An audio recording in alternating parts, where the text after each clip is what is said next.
இன்னொரு கடவுள் யாருன்னா அஜ ஏகபடா அப்படின்ற ஒரு கடவுள். அவங்க ஒரு ஃபார்ம் ஆஃப் சிவாவா இருக்கலாம், ஒரு ஃபார்ம் ஆஃப் ருத்ராவா இருக்கலாம். ஏன்னா அவங்க ரொம்ப எனர்ஜெட்டிக் ஃபார்ம், ரொம்ப ஒரு எக்ஸ்ட்ரீம்லி பவர்ஃபுல் ஃபார்ம் அப்படின்ற மாதிரி சொல்லுவாங்க.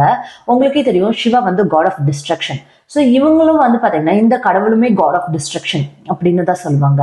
அண்ட் இந்த கடவுளோட ரெப்ரஸன்டேஷனே வந்து பாத்தீங்கன்னா ஒத்த காலில் நிக்கிற மாதிரியான ஒரு ரெப்ரஸன்டேஷன். விச் மீன்ஸ் இந்த நட்சத்திரக்காரங்க எது வேணும்னு நினைச்சாலும் ஒத்த காலில் நின்று அதை அச்சீவ் பண்ணாம விட மாட்டாங்க.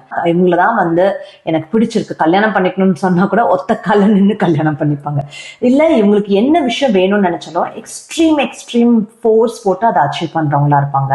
ஸோ இந்த டிடி வந்து இந்தியன் பேஸ் பண்ண விஷயங்கள்ல தெரிய வந்த ஒரு டிடி. ஏன்னா இந்த கடவுளை வெஸ்டர்னர்ஸ் வழிபடுறாங்க. இந்த கடவுளுக்கு வந்து அந்த உலகத்தை கண்ட்ரோல் பண்ற அந்த சக்தி இருக்கு. இலுமினாட்டி ஃபேமிலிஸ், ஃப்ரீ மேசனரி அந்த மாதிரிலாம் இருக்காங்க இல்லையா, அந்த மாதிரி சொசைட்டி அண்ட் கல்ட்டில் இருக்கவங்க வந்து அவங்க வழிபடுற கடவுளோட ஸ்ட்ரக்சர் அண்ட் ரெப்ரஸன்டேஷன் அஜய் ஏகப்படா மாதிரி சிமிலரா இருக்கு அப்படின்னு சொல்லும் போதே உங்களுக்கு தெரியும் வேர்ல்ட்ல வந்து எந்த ஒரு விஷயமா இருந்தாலும் தேர் இன்டைரக்ட்லி கண்ட்ரோலிங். அங்க யூஎஸ்ல ஒரு பிரசிடென்ட் இருப்பாரு, இல்ல எல்லா கண்ட்ரீஸ்லயும் அவங்க பிரசிடென்ட் பிரைம் மினிஸ்டர் இருப்பாங்க. ஆனா பின்னாடி இருந்து இவங்க கண்ட்ரோல் பண்ணுவாங்க இல்லையா.